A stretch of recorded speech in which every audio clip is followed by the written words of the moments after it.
अगर पेरेंट्स खुद अपना मज़हब तब्दील कर रहे हैं और उनके साथ उनकी फैमिली और उनके बच्चे कर रहे हैं तो उसको कंसीडर कर लिया जाता है। कोर्ट ने अदालत ने तयन करना है कि ये फोर्स्ड है नहीं है। अगर आपका एनआईसी नहीं है अगर एनआईसी से 18 साल से कम उम्र के बच्चे या बच्ची को हम मैच्योर इनफ कंसीडर नहीं करते। हिंदू कम्युनिटी की औरतों की मैं पर्टिकुलरली मिसाल दे रहा हूँ, अपने गाँव की मिसाल दे रहा हूँ। हम अगर इलेक्ट्रॉनिक मीडिया, प्रिंट मीडिया और डिजिटल मीडिया की बात ना करें, स्पेसिफिकली बात करें सोशल मीडिया की, जो कि जेन ज़ी बहुत ज़्यादा इस्तेमाल कर रही है। देखें, हर चीज़ के दो पहलू होते हैं। सोशल मीडिया का माइनॉरिटी से रिलेटेड अगर मैं कहूँ तो हमें तो बहुत बड़ा एज मिला है। अच्छा, अस्सलाम वालेकुम नाज़रीन, आप देख रहे हैं ब्लंट लाइन नेटवर्क और मैं हूँ आपकी मेज़बान मैमूना लतीफ़ चीमा। नाज़रीन, हम जब पाकिस्तान में रहते हैं और पाकिस्तान के झंडे को देखते हैं तो उसमें हमें दो रंग नज़र आते हैं और एक रंग है जनाब सब्ज़, जो कि मेजॉरिटी को यानी कि मुस्लिम कम्युनिटी को रिप्रेजेंट करता है, और जो सफ़ेद रंग है वो रिप्रेजेंट करता है रिलीजियस माइनॉरिटीज़ को। सो आज हमने सोचा कि एक ऐसे ही मौजू पर बात करते हैं और हम जानते हैं कि पाकिस्तान में रहने वाली जो मजहबी अक़लियतें हैं उनके क्या मसाइल हैं, उनको कौन से चैलेंजेस दरपेश हैं। और इसके लिए जिस शख्सियत ने आज हमें ज्वाइन किया है उनसे हमने ख़ास तौर पर रिक्वेस्ट करके उनका वक्त लिया है, क्योंकि वो उनका ताल्लुक़ जो है वो सिंध से है और अभी वो पंजाब में आए थे 2 से 3 दिन के लिए, और हमने उनसे एक दरख्वास्त की कि ब्लंट लाइन नेटवर्क के लिए वक्त निकालिए और इस अहम मौजू के लिए हमारे साथ जो है वो बातचीत करें, ताकि हम सबको पता चले कि रिलीजियस माइनॉरिटीज़ के मसाइल क्या हैं और हम उनके लिए क्या कर सकते हैं। सो हमारे साथ मौजूद हैं जी गिरदारी लाल साहब। अस्सलाम वालेकुम। वालेकुम अस्सलाम। कैसे हैं आप? बहुत शुक्रिया आपका। थैंक यू सो मच, आप ब्लंट लाइन नेटवर्क तशरीफ़ लाए और आपने अपने इतने बिजी स्केड्यूल में से वक्त निकाला। Pleasures mine. अच्छा गिरदारी लाल साहब, ये बताइए कि जब भी हम रिलीजियस माइनॉरिटीज़ की बात करते हैं तो हमारे जहन में आता है कि बहुत सारे चैलेंजेस हैं, बहुत सारे मसाइल हैं। सो आप ये बताइए सबसे पहले कि कौन से मसाइल ऐसे हैं जो टॉप ऑफ द लिस्ट है। बहुत शुक्रिया मुझे मदऊ करने के लिए। देखें, पहले तो पाकिस्तान एक डेवलपिंग कंट्री है जी। और बहुत से मसाइल हैं, इकोनॉमिकल, जियोपॉलिटिकल। तो बीइंग अ माइनॉरिटी और जो आप वाइट पार्ट कह रही हैं झंडे का, तो हम उन सारे मसाइल को भी अपना मसाइल कंसीडर करते हैं। उन मसाइल को, रही बात पर्टिकुलरली माइनॉरिटी की, तो देखें तकरीबन वेस्टर्न वर्ल्ड के तमाम कंट्रीज़ जो डेवलप्ड हैं, फर्स्ट वर्ल्ड कंट्रीज़ जिनको हम कह लें, उनकी भी माइनॉरिटीज़ को इश्यूज़ होते हैं। देखें, उसमें मसला तब बड़ा चैलेंज बन जाता है जब आपकी स्टेट रोल प्ले नहीं कर रही होती। यहाँ पे स्टेट जो है वो फुली बैक पे है माइनॉरिटीज़ के। सही, ठीक। क्योंकि आर्टिकल 20 है, 22 है, 25 है। अब इश्यूज़ क्या हैं? इश्यूज़ हैं कि मार्जिनलाइज्ड कम्युनिटीज़ भी हैं, माइनॉरिटीज़ जो हैं, क्योंकि इसमें भी प्रिविलेज जो तबका है उसको कह लें कि कम फाइनेंशियल या इकोनॉमिकल चैलेंजेस हैं। सबसे बड़ा चैलेंजेस तो देखें, रूट कॉज ऑफ चैलेंजेस हम समझते हैं कि इकोनॉमिकल है, तो उससे आपके और मसाइल जन्म लेते हैं। जैसे कि आप की जो है वो एजुकेशन तक रसाई नहीं होती, आप बच्चे पढ़ाना भी चाहते हैं लेकिन उनको पढ़ा नहीं सकते, फिर चाइल्ड लेबर की चीज़ें हो जाती हैं, पेरेंट्स खुद अनअवेयर होते हैं। अभी हम बात करें कि नादरा को ले लें, डॉक्यूमेंटेशन का बहुत बड़ा चैलेंज है। हम एक एजुकेशनल प्रोग्राम चला रहे हैं डिस्ट्रिक्ट थरपारकर में। सही। तो वहाँ पे इशू ये सामने आ रहा है कि पेरेंट्स को पता ही नहीं है। जब हम उनका बे फॉर्म या फॉर्म बी जो है वो चेक करते हैं तो पता चलता है कि बच्चा जो एक्चुअल जो है 5 साल का है। अच्छा। लेकिन बे फॉर्म में जो है उसकी उम्र है वो 11 साल लिखी हुई है, 14 साल लिखी हुई है। तो यानी लेट इंदराज हुआ। यस। उसकी वजह? नहीं, इंदराज तो लेट हुआ, लेकिन अब ये इसमें थोड़ी सिविक्स की भी बात कर लें कि इसमें हम किसको जो है वो ब्लेम कर सकते हैं। पेरेंट्स अनअवेयर हैं। अल्टीमेटली वो यही आ जाता है कि वो पढ़े लिखे नहीं है। अब पढ़े लिखे क्यों नहीं है, उसके पीछे फिर सर्टेन कॉजेज हैं। तो इस तरह की चीज़ें हैं जो आगे चल के फिर बड़े इश्यूज को जन्म देती हैं। हाँ ज़ाहिर है, आपकी रजिस्ट्रेशन नहीं हुई या बे फॉर्म, या अगर आपका आईडी कार्ड नहीं बना तो आगे फिर आप अपनी एज सिटीजन कोई चीज़ ये मैंने बहुत बेसिक और रूट कॉज की बात की है। बड़ी बातें तो अक्सर प्लेटफॉर्म से होती रहती हैं, लेकिन बहुत छोटे मसाइल हैं जिनको एड्रेस करने की ज़रूरत है और लोकल लेवल पे हैं। उनको अगर हम एड्रेस करना शुरू कर दें, एजुकेशन जो है वो उनको प्रॉपर दी जाए, क्योंकि एक्सेस का मसला है। एजुकेशन क्यों नहीं है? रिसोर्सेज नहीं है, या तो फिर सबसे बड़ा मसला कि उनके पास एक प्रॉपर रूट प्लान नहीं है। अब सिंपल आप सिंध के किसी भी बच्चे के पास चले जाएं, किसी से पूछ लें, ख़ास तौर पे रूरल एरिया में ना, तो आपको कहेगा कि मैं मैट्रिक करूंगा, इंटर करूंगा, मैट्रिक किस में करूंगा, साइंस में करूंगा, इंटरमीडिएट या एफएससी या एचएससी जिसको हम बोलते हैं, तो वो किस में करोगे, मैं प्री मेडिकल या प्री इंजीनियरिंग, उसको बाकी फील्ड की वैरायटीज़ का नहीं पता है, यूनिवर्सिटी में एडमिशन नहीं हो पा रही होती, उसके पीछे भी सर्टेन कॉजेज़ होते हैं, या तो आप मेरिट पे नहीं आ रहे होते, या आप टेस्ट नहीं दे पा रहे होते, या आपके पास वो फिर अगेन एक्सेस और वो फाइनेंशियल इश्यूज़ का मसला है। तो उसमें कॉलेज साइड कोई सिंपल बीए कर ली, कोई आर्ट्स में डिग्री कर ली, तो उनके पास अब वो वैरायटी ऑफ जो है वो टेक्निकल नॉलेज नहीं है, क्योंकि दुनिया कितनी फास्ट जा रही है। अभी भी मैं आपको मिसाल दूं कि काफ़ी ऐसे इलाके हैं जहाँ पे उनको आर्टिमस 2 मिशन जो है नासा का अभी जो है वो राउंड अबाउट लेके आया है मून का पिछले महीने, तो वो कहेंगे कि आप शायद बहुत ज़्यादा पढ़ गए, मजाक कर रहे हैं आप। So they even don't consider it serious. उनको ये आप मार्स का कह लें कि हमारा रोवर वहाँ पे घूम रहा है और मार्स से तस्वीरें, तो ये उनके नहीं स्टिल वो इस दौर में रह रहे हैं। अच्छा गिरधारी साहब, आपने जितने भी अभी तक मसाइल गिनवाए हैं कि अगर बर्थ रजिस्ट्रेशन नहीं हो रही, बच्चों का बे फॉर्म नहीं बन रहा, या आगे जाके अगर आईडी कार्ड नहीं बनता, या स्कूल्स तक रसाई नहीं है, पेरेंट्स अनअवेयर है, आपको नहीं लगता कि ये तमाम मसाइल तो मेजॉरिटी के भी हैं? एग्जैक्टली देखे ना, तभी मैं कह रहा हूँ ना कि अब इसमें से माइनॉरिटी के पर्टिकुलर मसाइल क्या जन्म लेते हैं। माइनॉरिटी को आप ये कह सकते हैं कि ज़्यादा मार्जिनलाइज्ड है, थोड़ा बहुत कह लें कि इन्फीरियरिटी कॉम्प्लेक्स का भी कहीं पे हम शिकार हैं, और कहीं पे जो है वो वाकई मसाइल हैं, जैसे कि फोर्स कन्वर्जन का मसला ले लें एक। ठीक है, सिंध में सबसे ज़्यादा केसेस आपको मिलेंगे फोर्स कन्वर्जन के, लेकिन इसमें भी जो है वहीं पे लोकल लेवल पे चीज़ों को एड्रेस करने की ज़रूरत है। एक तो तालीम की कमी है, पेरेंट्स और उनकी तरफ ले लेना, और एक मौजू है जिस पे बहुत कम बात होती है, मेंटल वेलबींग। अच्छा गिरधारी साहब, हम मेंटल वेलबींग और बाकी चीज़ों को भी डिस्कस करेंगे, लेकिन आपने पहले जिक्र किया फोर्स्ड कन्वर्जन्स का। मैं चाहती हूँ उसको थोड़ा सा आप एलैबोरेट करें कि जबरी तौर पर जब मजहब तब्दील करवाया जाता है, ख़ास तौर पर बच्चियों के साथ ही होता है, और सिंध में तो बहुत ज़्यादा केसेस होते हैं, तो इसकी वजूहात क्या हैं और अभी तक ये क्यों हो रहा है? इसकी ये कि एक तो इस पर प्रॉपर कोई लेजिस्लेशन नहीं है इस पे। जब भी कोई केस रिपोर्ट होता है तो या तो वो अबडक्शन किडनैपिंग के ज़ुमरे में चला जाता है, और उसके बाद अगर कोई जो है वो मारपीट के या और उसके साथ जो है कलम जुड़ जाते हैं। यानी अगर कोई फोर्स कन्वर्जन का केस है और कोई एफआईआर करवाने जाता है, तो कोई ऐसा कानून नहीं है कि वो उस केस को एज इट इज लिखे, मतलब उसको किसी और केस में लेना पड़ता है। जी हाँ, जी हाँ, ठीक है। क्योंकि इसलिए मसला यहीं से शुरू हो जाता है। अब वो तो कोर्ट ने, अदालत ने तयन करना है कि ये फोर्स्ड है नहीं है, उसके लिए सर्टेन पैरामीटर्स होंगे, तो अब उसके लिए एक लेजिस्लेशन की सख्त ज़रूरत है।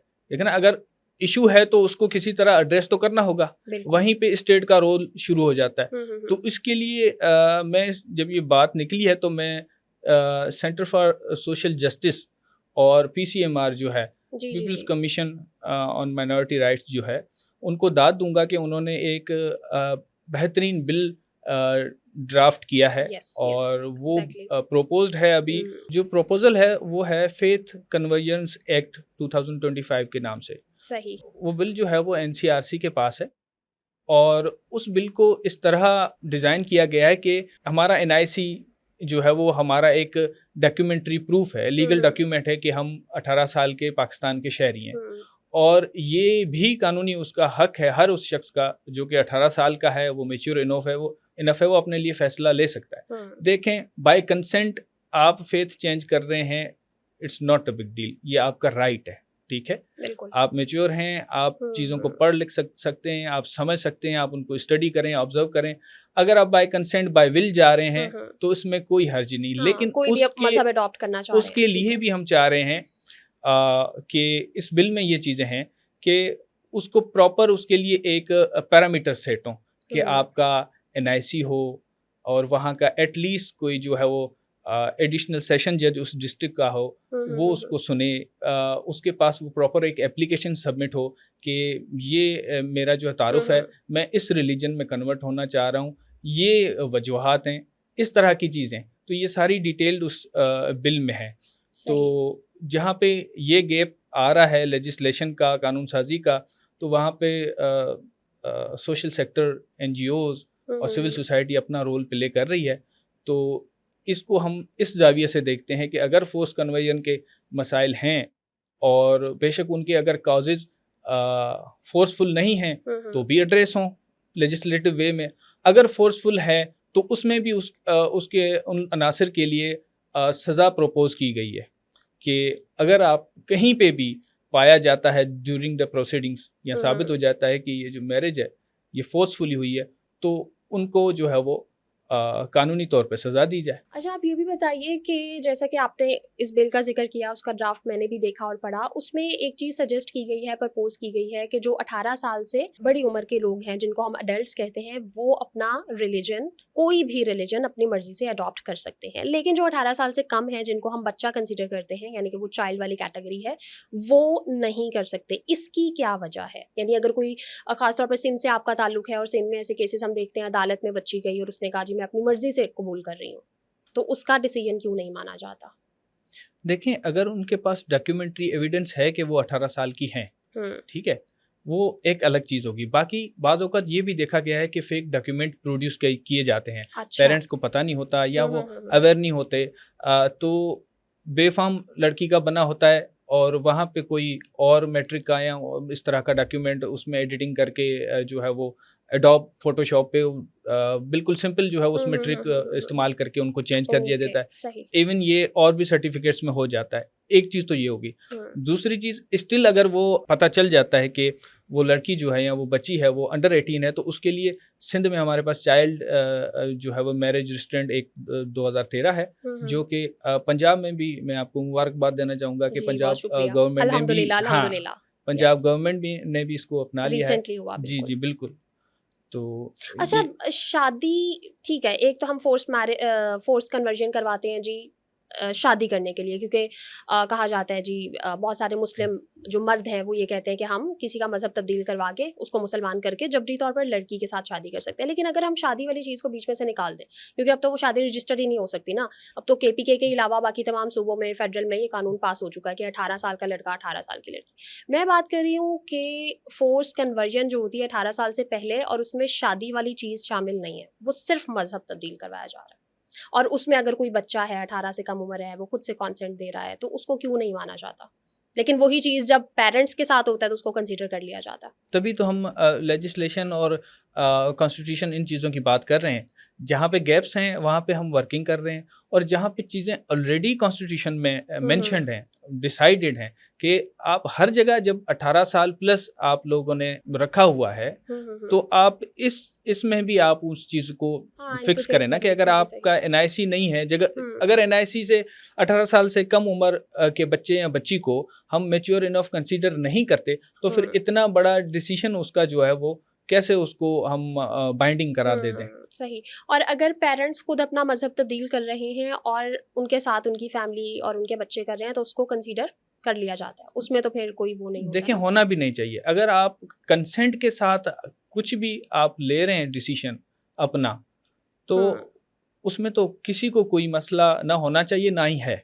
सही। और इस बिल में भी ये वाज़े तो इसी चीज़ की निशानदी की गई है कि कंसेंट इज़ द की। अच्छा, ये भी बताइए कि जब रिलीजियस माइनॉरिटीज़ किसी स्पेसिफिक जॉब के लिए अप्लाई करती हैं, बहुत सारी जगहों पर ये देखने में आता है, सुनने में आता है, हम ऑब्जर्व करते हैं कि जब हायरिंग हो रही होती है तो HR ने अगर देख लिया, अगर तो उसने गलती से लिखा हुआ है या उसने नाम से पहचान लिया कि ये मुस्लिम कम्युनिटी से नहीं है, तो वहीं पर CV साइड पर हो जाती है।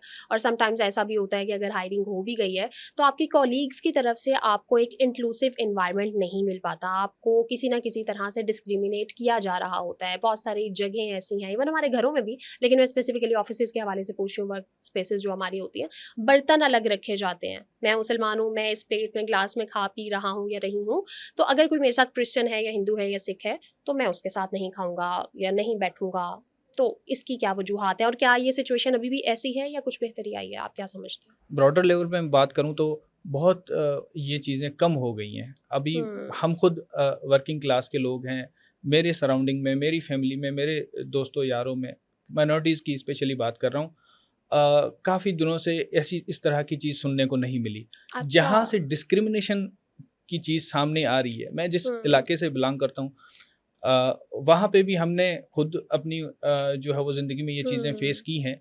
लेकिन जहाँ भी आपको डिस्क्रिमिनेशन मिलेगी वहाँ आपको लैक ऑफ एजुकेशन मिलेगी। माइनॉरिटीज़ के मसले जो हैं वो सिर्फ माइनॉरिटीज़ को ट्रीट करके आप हल कर सकते हैं, उसमें आप को जो है वो ओवरऑल अप्रोच लेनी पड़ेगी। इसीलिए हम कहते हैं कि जितनी ये चीज़ें ग्राउंड लेवल पे, लोकल लेवल पे इम्प्रूव होंगी, उतना उसका इम्पैक्ट जो है वो नेशनल लेवल पे नज़र आएगा। सही आपने सेंसिटाइजेशन की बात की है, तो ये किस तरह से हो सकती है और इसमें सिविल सोसाइटी ऑर्गेनाइजेशंस का, एनजीओज़ का या स्टेट का क्या रोल है, ख़ास तौर पर सिंध के हवाले से अगर हम बात करते हैं? देखें, स्टेट जो है बहुत बड़ा इशू रहा है। रूरल सिंध की मैं बात कर रहा हूँ, एजुकेशन का और अवेयरनेस का। बुनियाद तो वही है ना। जी। तो उसके लिए सिंध गवर्नमेंट ने अभी बहुत अच्छे इक़दामात उठाए हैं। Still there is a room of improvement. हाँ, वो तो हर जगह होता है। हाँ। अगर हालात बेहतर हुए हैं कहीं पे, देखें ना, हम हर जगह नेगेटिव चीज़ों को ना तलाश करें। अगर कहीं पे पॉजिटिविटी आई है तो हम उसको अप्रिशिएट भी करना चाहिए और एक्नॉलेज भी करना बिल्कुल चाहिए। ऐसा ही है। देखें, अगर एजुकेशनल रिफॉर्म्स की वजह से इम्प्रूवमेंट आना शुरू हो गई है तो मतलब कि हमें जो है वो हल मिल गया है एक मसले का। अब उसको एक्सपेंड करना है। अब उसमें इटसेल्फ गवर्नमेंट को चैलेंजेस हैं, हमारे जो है रीजनल इश्यूज ऐसे हैं। फिर अगेन फाइनेंसिस का आ जाता है, वहाँ पे एग्जीक्यूट करने की जो चैलेंजेस हैं ये सारी हैं। लेकिन उसमें फिर मल्टीपल लोगों के रोल आ जाते हैं। अब अगर सिर्फ हम गवर्नमेंट को कहें कि वही सब ठीक करे और वो तो फिर ये और हम अपने बच्चों को जो है वो एक डिस्क्रिमिनेशन जो है वो सिखाते रहे। यस तो फिर तो मसाइल वहीं के वहीं रहेंगे। बिल्कुल। अच्छा, आपने स्टेट की बात की, तो अभी पंजाब में, हमारे सूबे में तो बड़ा अच्छा इनिशिएटिव लिया गया। चीफ मिनिस्टर पंजाब मोहतरमा मरीम नवाज साहिबा ने माइनॉरिटी कार्ड जो है उसका इजरा किया। तो आप समझते हैं या आपको कोई उम्मीद है कि सिंध में भी इस तरह के इनिशिएटिव्स लिए जाएंगे, या आपको कुछ लग रहा है कि ऐसा कुछ हो रहा है, इन प्रोसेस है? देखिए, मेरा तो पर्सनल ओपिनियन ये है कि माइनॉरिटीज़ तो ये वर्ड ही ख़त्म हो जाए, क्योंकि हम कॉन्स्टिट्यूशन में हम सब सिटीज़न हैं। आर्टिकल 25 में वी आर ऑल जो है सिटीजन्स हैं। उसमें ये नहीं लिखा हुआ कि माइनर सिटीज़न है और मेजर सिटीज़न है। तो खैर वक्त अभी की, तो हम सर बहुत मुश्किल से मुस्लिम से नॉन मुस्लिम से हम रिलीजियस माइनॉरिटीज़ में आए हैं। हाँ, क्योंकि हम नॉन मुस्लिम ही शुरू से सुनते आए थे। ऐसे ही है। तो वक्त की ज़रूरत भी है। अगर आप फिर इस वक्त हमें कहते हैं कि भाई आप माइनॉरिटी की टर्म क्यों इस्तेमाल करते हैं, कि फिर हम उसको उन पर्टिकुलर कम्युनिटीज़ को कैसे फिर रिप्रेजेंट करें। अगर हम किसी को किसी के रिलीजन से जो है वो रिप्रेजेंट करते हैं तो फिर वो और ज़्यादा पर्टिकुलर हो जाता है। तो इसलिए हम इसको फ़िलहाल कैरी ऑन करे हुए हैं। लेकिन ये पर्सनल मेरा ओपिनियन है कि ये आहिस्ता चले, जो है वो मेरी ज़िंदगी में मैं ये दिन देखूं कि हम सब जो है वो किसी कम्युनिटी को किसी टाइटल से जो है वो ना पहचाने, और वो एज ए सिटीज़न बाकी जैसे उनका तारुफ लोगों का होता है, हम सबका इसी तरह तारुफ होता है। बिल्कुल, वी आर वेरी होपफुल कि एक इंक्लूसिव सोसाइटी हो और हम अपनी ज़िंदगी में ये देखें। अच्छा, ये भी बताइए कि निसाब की जब हम बात करते हैं, हम सिलेबस की, करिकुलम की बात करते हैं, तो उसमें आपको लगता है कि कुछ ऐसी चीज़ों को शामिल होना चाहिए जो हमें पीस, टॉलरेंस और इंटरफेथ हार्मनी सिखाएं? बिल्कुल ऐसी होनी चाहिए। यहाँ पे पाकिस्तान में जो है चारों सूबे, GB, AJK, तो उनमें उनके जो सोशल डायनामिक्स हैं वो सबके अलग हैं, ठीक। लेकिन एक इंक्लूसिव अगर कोर्स, जैसे कि एक बड़ा इनिशिएटिव है सिंगल नेशनल कैरिकुलम का, ठीक है। अब उसमें काफ़ी स्टेक होल्डर्स की अपनी राय है, अपनी सजेशन है। लेकिन अगर मैं अपनी पर्सनल ओपिनियन यहाँ पे शेयर करूँ तो कि ऐसा जो है वो इंक्लूसिव कोर्स हो या करिकुलम हो जिसमें जैसे कि comparative study of major religion हो, क्योंकि हमें अल्टीमेटली सोसाइटी को बेहतर कैसे करना है, पीस और टॉलरेंस से। टॉलरेंस तब आएगी जब हमें कम से कम इस अप्रोच को अपनाना होगा कि लर्न अबाउट की अप्रोच, जो अभी वेस्टर्न वर्ल्ड की अप्रोच है। अभी हम किस अप्रोच पे हैं? टीच इनटू, मतलब पढ़ाना है, जो भी चीज़ है पढ़ानी है, इंजेक्ट करनी है। भाई लर्निंग अबाउट की अप्रोच पे आओ कि बच्चे, अब ज़रूरी नहीं है कि मैं अगर एक ऐसी सर्टेन कम्युनिटी से बिलोंग करता हूँ तो मैं किसी और मज़ाहिब के बारे में जानूँ ही ना। ये भी तो गलत है ना। अगर आप फ्री सोसाइटी में रह रहे हैं तो ये भी फ्रीडम होनी चाहिए। इल्म होना चाहिए उन सब का, उनकी बातें पता होनी चाहिए। तो इस चीज़ को, इंक्लूसिव अप्रोच को हम करिकुलम में लाएं, जिनमें तमाम मज़ाहिब जो हैं उनकी चीज़ें शामिल हों। बच्चों को पता होना चाहिए कि क्योंकि पीस, टॉलरेंस कहाँ से आएगी जब हम एक दो सर्टेन चीज़ों को पकड़े बैठे होंगे और अचानक से एक बच्चा जब वो नया इन्वायरमेंट मिल जाता है, या मुझे इस्लामाबाद में KPK में, या जब पहले मैं लाहौर आता था, या और भी जो है वो इंटीरियर जो डिस्ट्रिक्ट्स हैं पंजाब के, तो वो लोग कहते थे कि यार वो हमें बड़ा शौक है किसी हिंदू के साथ मिलने का। तो मतलब पॉजिटिव वे में कहते थे, लेकिन उनकी वो इतनी नरिशमेंट ही नहीं हुई थी कि इतनी बड़ी आबादी है पाकिस्तान में एग्जिस्ट कर रही है, तो दे शुड नो एटलीस्ट। जो अब जो जनरेशन आ रही है उनको इन चीज़ का पता होना चाहिए, और तभी ग्राउंड लेवल से, बेशक वो किसी भी हिंदू से, सिख से, पारसी से, ईसाई से अपनी ज़िंदगी में ना मिले हों, लेकिन दे शुड नो। अच्छा, ये आपने बहुत अच्छी बात की है, और मैं इसमें एक पर्सनल छोटी सी चीज़ ऐड ऑन करूँ कि मैंने एक ट्रेनिंग अटेंड की, इट्स बीन 4-5 ईयर्स, और मेरे साथ वो रेजिडेंशियल ट्रेनिंग थी, तो एक हिंदू फेलो थी। मैंने जब आके अपने बाकी फ्रेंड्स को बताया तो उन्होंने कहा अच्छा वो इंडिया से आई थी। मैंने कहा यार वो यहाँ पाकिस्तान में रह रही है। तो अभी तक ये कॉन्सेप्ट क्यों है कि अगर कोई हिंदू है, जैसे आपका ताल्लुक भी हिंदू कम्युनिटी से है, तो लोग अभी भी इस चीज़ से अनअवेयर है कि भाई पाकिस्तान में भी हिंदू कम्युनिटी है। क्रिश्चियन कम्युनिटी चूंकि उनकी तादाद हिंदुओं से बहुत ज़्यादा है, तो इसलिए वो पता है कि हमारे आसपास रह रहे हैं, लेकिन हिंदू चूंकि सिंध में ज़्यादा है और पंजाब में आबादी बहुत कम है, तो अभी भी लोग कहते हैं अच्छा आप इंडिया से आए हैं। तो मतलब ये कॉन्सेप्ट क्या है, क्या कहेंगे इस हवाले से? आप दिल पे बात ना लीजिएगा, ये आप बोल सकते हैं। ये मुझे बड़े शहरों में ज्यादा सुनने को मिलता है। बड़े शहरों में? बड़े शहरों में, अच्छा, मेट्रोपॉलिटन बड़े शहरों में सिटीज छोटी बात कह सकते हैं कि मतलब आप और एक्सपेक्ट नहीं कर रहे होते। कभी कभी ऐसे लोगों से भी इस तरह की बात आ जाती है कि भाई आपको ऐसा क्यों लगता है कि हर हिंदू जो है वो इंडिया से आया होगा। अच्छा, इसमें बहुत सारे लोग ऐसा भी कहते हैं कि जैसे मुस्लिम कम्युनिटी है तो हम आपको तो फिर ये नहीं कहते ना कि आपका कोई एक ही, जैसे सऊदी अरब है या पाकिस्तान है या ईरान है, तो हम ये नहीं कहते कि सिर्फ इसी मुल्क से है, क्योंकि मुस्लिम कम्युनिटी भी तो फिर बाकी ममालिक में जाके माइनॉरिटी कंसीडर हो जाती है ना। एग्जैक्टली। ठीक है। अच्छा, ये भी बताइए कि मीडिया का ख़ास तौर पर आजकल सोशल मीडिया का दौर है, तो हम अगर इलेक्ट्रॉनिक मीडिया, प्रिंट मीडिया और डिजिटल मीडिया की बात ना करें, स्पेसिफिकली बात करें सोशल मीडिया की, जो कि जेन ज़ी बहुत ज़्यादा इस्तेमाल कर रही है, तो आपको लगता है कि उसका कोई रोल है इंटरफेथ हार्मनी को प्रमोट करने में? ख़ास तौर पर अगर हम जनरेशन जी की बात मैं इसलिए कर रही हूँ कि मुझे लगता है कि हमारी जनरेशन में आके चीज़ें थोड़ी सी बेहतर होना शुरू हो गई हैं। व्हाट डू यू से? देखें, हर चीज़ के दो पहलू होते हैं। सोशल मीडिया का माइनॉरिटी से रिलेटेड अगर मैं कहूँ तो हमें तो बहुत बड़ा एज मिला है। अच्छा। क्योंकि हम खुल के रिप्रेजेंट कर पा रहे हैं अपने आप को, और बाकी माइनॉरिटीज़ को भी जान पा रहे हैं ना। ऐसे नहीं है कि मैं अगर किसी सिंध के ज़िले से बिलोंग करता हूँ और मैं हिंदू हूँ, तो मुझे तो सोशल मीडिया से पहले पता ही नहीं था कि एक्सट्रीम नॉर्थ में जो है वो कैलाश कम्युनिटी भी एग्जिस्ट करती है। उनका कितना डाइवर्स कल्चर है, उनके कितने खूबसूरत तौर तरीके हैं।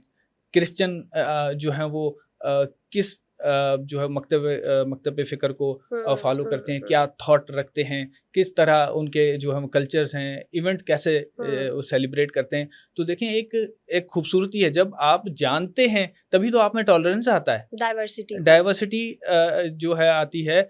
उसके अलावा ऐसे भी नहीं है कि सोशल मीडिया पे इश्यूज़ नहीं होते, उसका एक थोड़ा सा ड्रॉबैक भी है, लेकिन उसके लिए साइबर क्राइम जैसे इदारे मौजूद हैं, और मैं तो दाद देता हूँ कि वो बहुत इफ़ेक्टिवली काम कर रहे हैं।